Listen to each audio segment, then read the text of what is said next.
बिस्मिल्लाहिर्रहमानिर्रहीम। अस्सलाम वालेकुम नाज़रीन, मैं हूँ आमशरी आरिफ हमीद भट्टी, आज मुख्तलिफ और अहम तरीन ख़बरों के साथ। नाज़रीन, वज़ीर आज़म पाकिस्तान को तकरीर में OIC के इजलास में पूरी मुस्लिम उम्मा ने वज़ीर आज़म इमरान खान की मोतरफ हो गई और उनको अपना लीडर तस्लीम कर लिया। वज़ीर आज़म के दबंग खिताब में उन्होंने कहा कि मुसलमान दुनिया में 1.5 अरब से ज़्यादा हैं। जिस दिन हम एक मुट्ठी हो गए, हम में यूनिटी आ गई, तो पूरी दुनिया मुसलमानों के पीछे होगी। वज़ीर आज़म पाकिस्तान के इस ऐलान के बाद दुनिया भर में सऊदी अरब और दीगर ममालिक ने पाकिस्तान वज़ीर आज़म की जुर्रतमंदाना खिताब को एक बहादुर वज़ीर आज़म का खिताब दिया। दूसरी तरफ यह भी कहा जा रहा है कि वज़ीर आज़म इमरान खान ने अदम एतमाद की नाकामी के बाद अपने आस्तीन के सांप कुचलने की हिकमत अमली बना ली। इस सिलसिले में आज साबक वफाकी वज़ीर और वज़ीर आज़म इमरान खान के नहायत करीबी फैसल वाडा ने इंकशाफ किया है कि हुकूमत में इस वक्त 2 से ज़्यादा लोग माइनस इमरान खान की पॉलिसी पे अमल कर रहे हैं और हम उनको नहीं छोड़ेंगे और बहुत जल्द वज़ीर आज़म उनको उनके अंजाम तक पहुंचाएंगे। ऐसा लग रहा है कि वज़ीर आज़म ने अपने आस्तीन के सांपों को अपोजिशन के बाद कुचलने का फैसला कर लिया और कहा जा रहा है कि वो इस नाकामी के बाद एक बदले हुए इमरान खान होंगे, जो असल इमरान खान था जिसको रोका हुआ था। ये इंकशाफात हमारे एक प्रोग्राम में साबक वफाकी वज़ीर फैसल वाडा ने जुर्रतमंदाना मौक़िफ़ अपनाया। दूसरी तरफ नाज़रीन, नहायत जिम्मेदार ज़राए साबक वज़ीर आला पंजाब अपोजिशन लीडर शहबाज शरीफ, मौलाना फजलुर रहमान और आसफ अली जरदारी दावा कर रहे हैं कि 26 तारीख तक हुकूमत की इत्तेहादी जमातें हुकूमत से अलहदगी का ऐलान करते हुए अपोजिशन के साथ बैठ जाएंगी और इमरान खान की हुकूमत का खात्मा हो जाएगा। जबकि इसके बरक्स वज़ीर आज़म इमरान खान ने अपने करीबी को कहा कि अभी ये नादान हैं, ये नंबर गेम मुझसे ज़्यादा नहीं समझते जो ये नंबर गेम ले जा रहे हैं। 25 तारीख को इजलास में क्या होगा ये फैसला मैं करूँगा। उन्होंने कहा कि अपोजिशन जितना मर्जी जोर लगा ले, अरबों रुपए लगा ले या अमेरिकन गैर मुल्की मदद ले ले, ये अदम एतमाद मैं नाकाम करके दिखाऊँगा और फिर मेरी नशिस्त के निशाने पर जो लोग हैं आज वो NRO ना लेने की वजह से मेरी मुखालफत कर रहे हैं। नाज़रीन, दूसरी तरफ शहबाज शरीफ, जिनके बड़े भाई नवाज शरीफ साबक वज़ीर आज़म, जो अदलिया और इस्टेब्लिशमेंट के खिलाफ सख्त ज़ुबान इस्तेमाल करते रहे, ये 5 लोग फैसला करते हैं इनको उठा के बाहर फेंकेंगे, इनको छोड़ेंगे नहीं, ये होते कौन हैं, इन्होंने मेरी हुकूमत के खिलाफ साजिश की है। आज शहबाज शरीफ ने कहा है कि आर्मी चीफ कमर जवेद बाजवा हमेशा नवाज शरीफ की तारीफ करते हैं, जबकि उनके खुद बयानात मौजूद हैं कि वो रिज़ाइन मांगते। कहा जा रहा है कि पहली सिचुएशन आई है कि मुल्क में सियासी जमातें दस्तों गिरेबान है और इस्टेब्लिशमेंट ने एक ही ऐलान किया है कि वो किसी सियासत का हिस्सा नहीं बनेंगे और वो मुल्क व कौम की खिदमत के लिए अपने फ़राइज़ अंजाम अदा करते रहेंगे और हर हुकूमत के साथ काम करना उनकी आइन में रह के उनकी जिम्मेदारी है। इस्टेब्लिशमेंट ने चंद रोज़ कबल कोर कमांडर कॉन्फ्रेंस में फैसला किया था कि वो सियासत में हिस्सा नहीं बनेंगे। सियासतदान जब मुल्क के हालात उनके कंट्रोल में नहीं रहते और करप्शन के इल्ज़ाम लगाते हैं तो इस्टेब्लिशमेंट को आको मिन्नत करते हैं, पाँव पकड़ते हैं कि हमें रेस्क्यू करो, हमें बचाओ, कोई रोल अदा करो। याद रहे कि अब उन्होंने कोर कमांडर कॉन्फ्रेंस का अब किसी किस्म का किसी को रेस्क्यू नहीं किया जाएगा। याद रखें कि 2014 में जब मौजूदा वज़ीर आज़म इमरान खान ने अपोजिशन लीडर होते हुए धरना दिया था तो उस वक्त के वज़ीर आज़म नवाज शरीफ, जो इस वक्त नाहल हो चुके हैं, उन्होंने उस वक्त के आर्मी चीफ राहील शरीफ को किरदार अदा करने का कहा था, जिस पर उन्होंने तमाम स्टेक होल्डरों को बुला के मामला तय किए थे कि मुल्क में अमन व अमान कायम किया जाए। इस दफ़ा इस्टेब्लिशमेंट ने वाज़ेह कह दिया है कि मुल्क में बैनुल अक़वामी सूरत हाल पर पाक फौज बहुत अहम जिम्मेदारियों पर तैनात है और वो किसी भी कीमत पर सियासत का किरदार कोई अदा नहीं करेगी। और इस मौके पर पाक फौज का अफसर से लेकर जवान तक हर वक्त दुश्मनों की बैरूनी और अंदरूनी साजिशों के मुकाबले पर तुले हुए हैं, अगर अपनी खिदमात सर अंजाम दे रहे हैं और हज़ारों शहादतें एक जवान की शहादत है। नाज़रीन, आज वज़ीर आज़म पाकिस्तान के OIC इजलास में खताब को पूरी दुनिया सराह रही है। इस मौके पर वज़ीर आज़म पाकिस्तान इमरान खान ने कहा कि जब तक दुनिया भर में 1.5 अरब से ज़्यादा मुसलमान ममालिक हैं और इनमें कई अमीर तरीन ममालिक हैं, जब तक हम में इकट्ठे होकर एक आवाज़ ना बने और इस्लाम फोबिया का प्रोपोगंडा करने के खिलाफ हम इकट्ठे रास्ता बन के ना चले, तो याद रख लें, ना कश्मीर का मसला हल होगा, ना ही फ़लस्तीन का होगा। इस मौके पर उन्होंने सख्त करते हुए कहा कि मुसलमान जो इस्लाम है वो अमन का मज़हब है, लेकिन चंद लोग शरारती ममालिक इस्लाम को इस्लाम फोबिया के डर और खौफ से मुसलमान ममालिक को लड़ाते रहते हैं कि जिस दिन ये इकट्ठे हो गए और इन्होंने एक दूसरे के साथ बिजनेस शुरू कर दिया, माशी पॉलिसी बना ली, दफाई पॉलिसियाँ बना ली, तो मुसलमान बुरी उम्मा में छा जाएंगे। नाज़रीन, इस खिताब के बाद कहा जा रहा है OIC के 50 के करीब मुख्तलिफ ममालिक के अहम वज़ीर ख़ारजा और दीगर अहम मंदोबीन ने कहा कि वज़ीर आज़म ने पूरी मुस्लिम उम्मा के लीडर बनने का आज सबूत दे दिया है और मुसलमानों को इकट्ठा करने का जो एक रास्ता उन्होंने दिखाया है, इस रास्ते पर अगर सारे ममालिक चल पड़े तो कोई दिन वो दूर नहीं जब मुस्लिम ममालिक पर हमला करने की कोई जुर्रत नहीं करेगा।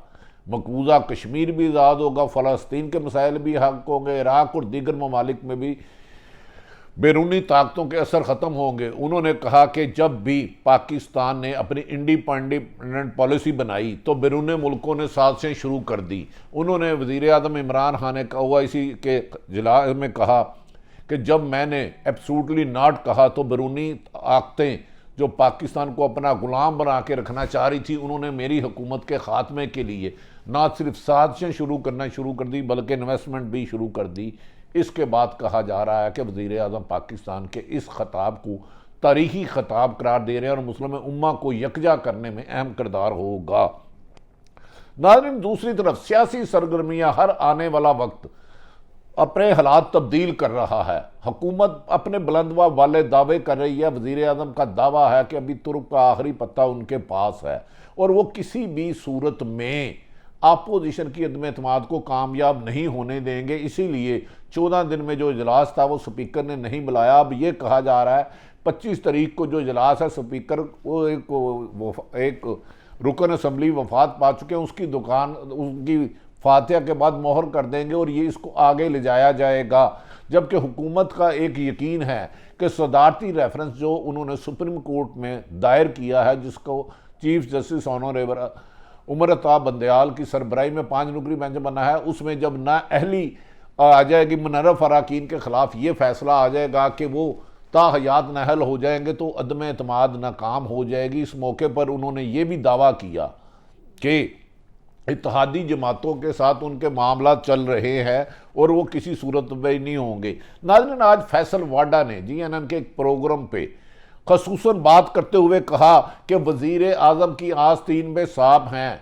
2.5-3 लोग ऐसे हैं जो वज़ीर आज़म माइनस करके अपने आप को वज़ारत उज़्मा लेना चाह रहे हैं, यहाँ तरीके इंसाफ पर कब्जा चाह रहे हैं। उन्होंने कहा वज़ीर आज़म उनसे आशना है और वो बहुत जल्द अदम एतमाद नाकाम करके उन आस्तीनों के सांपों के गिरेबानों तक हमारे हाथ होंगे। उन्होंने कहा वज़ीर आज़म इमरान खान आपको बदला हुआ वज़ीर आज़म मिलेगा। उन्होंने कहा कि चंद बुज़दिल लोग जो तरीके इंसाफ में शामिल हैं वो इमरान खान को अग्रेसिव रिंग नहीं खेलने दे रहे थे और उसको डराते रहते थे। उन्होंने यहाँ तक कहा कि जब नवाज शरीफ की बीमारी का ड्रामा रचाया गया तो फैसल वाडा और फवाद चौधरी वाहिद वज़रा थे वफाकी जिन्होंने कहा कि ये ड्रामा इसे ना जाने दिया जाए, लेकिन कुछ लोग जो दोनों तरफ गेम खेल रहे हैं उन्होंने वज़ीर आज़म इमरान खान को कायल किया कि नवाज शरीफ को बाहर भेज दिया जाए। उनका कहना है कि वज़ीर आज़म अदम एतमाद की नाकामी के बाद आस्तीन के साथों को कुचलेंगे और अब मौलाना फजलुर रहमान और शहबाज शरीफ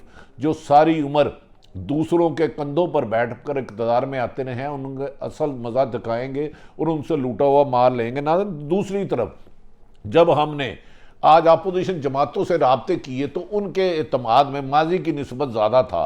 उन्होंने कहा कि हमने जो मुनर्रफ अरकान हैं उनमें से एक भी नहीं टूटा और हुकूमत के वज़रा गलत प्रोपागंडा कर रहे हैं। इस मौके पर उन्होंने कहा कि हमारे साथ 14 लोग सामने आ चुके हैं, चाहे इनको अदम एतमाद सुप्रीम कोर्ट में इनके खिलाफ भी फैसला आए तो वो अपने ओहदे भी छोड़ देंगे, लेकिन अदम एतमाद कामयाब करेंगे। इस मौके पर आज बिलावल भुट्टो और आसफ अली जरदारी की खालिद मकबूल सिद्दीकी से देर तक बात हुई और उन्हें यकीन दहानी कराई कि आइंदा सिंध में MQM को उनका मुस्तकिल रोल मिलेगा और उनको नज़रअंदाज नहीं किया जाएगा। पीपल्स पार्टी का जराए के मुताबिक कराची में ऑलरेडी उनकी सीटें नहीं हैं, उनकी असल लड़ाई PTI से है और उनके तमाम मुतालबात मान लिए गए हैं। जबकि मौलाना आसफ अली जरदारी ने आज बाप पार्टी बलोचिस्तान में भी 4 लोगों से रब्ता करके उनके साथ उनके खदशात भी दूर किए हैं। अपोजिशन के रहनुमा मौलाना फजलुर रहमान जब MQM की रिहाइशगाह पर गए तो उन्होंने दावा किया 25 और 26 की रात तक हुकूमत की इत्तेहादी जमातें जिनमें बाप, MQM, काफ लीग और दीगर 1-2 आज़ाद हैं वो हुकूमत की हमायत से अलहदगी का ऐलान करते हुए अपोजिशन बेंचों में बैठेंगे और हुकूमत के खिलाफ वोट डालेंगे और ऐसे में उनकी अक्सरियत नहीं रहेगी। इस सिलसिले में नादरीन आज कहा जा रहा है कि 2 दिन बाद आज 22 तारीख है, 24 की रात को अपोजिशन जमातों के तमाम बड़े और हुकूमत के इत्तेहादी जमातें मिल बैठकर फैसला करेंगे और अपोजिशन ये दावा कर रही है कि इत्तेहादी जमातें मुश्तरका प्रेस कॉन्फ्रेंस में हुकूमत से अलहदगी का ऐलान करेंगे। जबकि असद उमर फवाद चौधरी का ये दावा है कि हुकूमत सिर्फ अपोजिशन अपनी अदम एतमाद की नाकामी की सूरत को बचने के लिए, अपने खौफ को ख़त्म करने के लिए ये प्रोपागंडा कर रही है कि मुनर्रफ अरकान और हुकूमत के इत्तेहादी उनके साथ हैं। जबकि उनका कहना है मुनर्रफ अरकान में 3 लोग वापस आ चुके हैं और वज़ीर आज़म ने उनको माफ़ कर दिया, ताहम उनकी शक्लें अभी तक सामने नहीं आई। जबकि वो कह रहे हैं कि हुकूमत की इत्तेहादी जमातों ने किसी एक ने भी आज इस वक्त तक हुकूमत से अलहदगी का ऐलान नहीं किया। वफाकी वज़ीर फवाद चौधरी, असद उमर, मुराद सईद और दीगर वज़रा का मौक़िफ़ है कि इमरान खान वो खिलाड़ी है जो आखिरी गेंद तक, आखिरी तमाशाई तक, जब तक वो ग्राउंड में होता है उस वक़्त तक मुकाबला करता है और वो किसी भी कीमत पे हार मानने वाला नहीं। उन्होंने कहा कि इमरान खान ने अपोजिशन की अदम एतमाद की तरीक को नाकाम करने के लिए नंबर गेम पूरा कर लिया है और अपोजिशन सोच भी नहीं सकती जो वज़ीर आज़म इमरान खान उनके साथ करेंगे। बज़ाहिर नाज़रीन गैर जानिबदार हल्के से ईमानदारी से अगर हम मौजूदा मनाजर को देखें और सूरत हाल को देखें तो ऐसा लगता है कि हुकूमत नंबर गेम 172 चाहिए अदम एतमाद के लिए खो चुकी है और अपोजिशन के पास अदम एतमाद के नंबर मुकम्मल आ चुके हैं। लेकिन इसका दावा यकीनन उस वक्त कहा जा सकता है जब हुकूमत की इत्तेहादी जमातें उनसे अलहदगी का ऐलान करके अपोजिशन के साथ वोट डालने जाए। दूसरी तरफ 24 तारीख से सुप्रीम कोर्ट के चीफ जस्टिस की सरबराही में 5 रुकनी पाकिस्तान का एक तरीही फैसला करने जा रहे हैं कि क्या मुनर्रफ अरकान वोट डाल सकते हैं, क्या वो नहल होंगे, क्या काउंटिंग में आएगा या सदाबार होंगे। इस सिलसिले में सुप्रीम कोर्ट बार के सदर एहसन मून साहब ने कहा है कि इस 63A की तशरीह बिल्कुल वाज़ेह है, उसमें सिर्फ D सीट किया जाता है, ताहयात नाअहली का सवाल ही नहीं होता। उन्होंने कहा इसीलिए मुल्क को तसादम में बचाने के लिए सुप्रीम कोर्ट बार खुद एक पार्टी बन के सुप्रीम कोर्ट में गई है और ऑनरेबल चीफ जस्टिस मोहतरम उमर अताब बंदयाल ने फुल बेंच बना दिया। उन्होंने कहा कि यकीनन वकला बरादरी इस मौके पर सियासतदानों को लड़ाई वीर की बजाय आइनी तरीके से अदम एतमाद को कामयाब या नाकाम करने की कोशिश करेंगे। कोई सियासतदान करें तो ये उनका हक है, हम तसादम से बचाने के लिए तमाम कौमें का वज़ीर आज़म पाकिस्तान के बारे में कहा जा रहा है। अगर अदम एतमाद नाकाम होगी तो वज़ीर आज़म इमरान खान बिल्कुल एक बदले हुए और वज़ीर आज़म होंगे, जबकि अदाद शुमार उनके हक में नहीं जा रहे। सारी सूरत हाल आप तक रखी, कल क्या होगा इस बारे में कोई भी ख़त्मी बात कहना नामुमकिन है। वज़ीर आज़म भी पुरअज़म है, अपोजिशन भी पुरअज़म है, लेकिन वक्त यकीनन इसका ऐलान करेगा कौन फातिहा हो रहा है और कौन कामयाब नहीं हुआ। सारी सूरत हाल आप तक रखी। अल्लाह ताला पाकिस्तान के लिए बेहतर हो, जो भी हो, आम शहरियों को उनके हुकूक मिले। पाकिस्तान जिंदाबाद।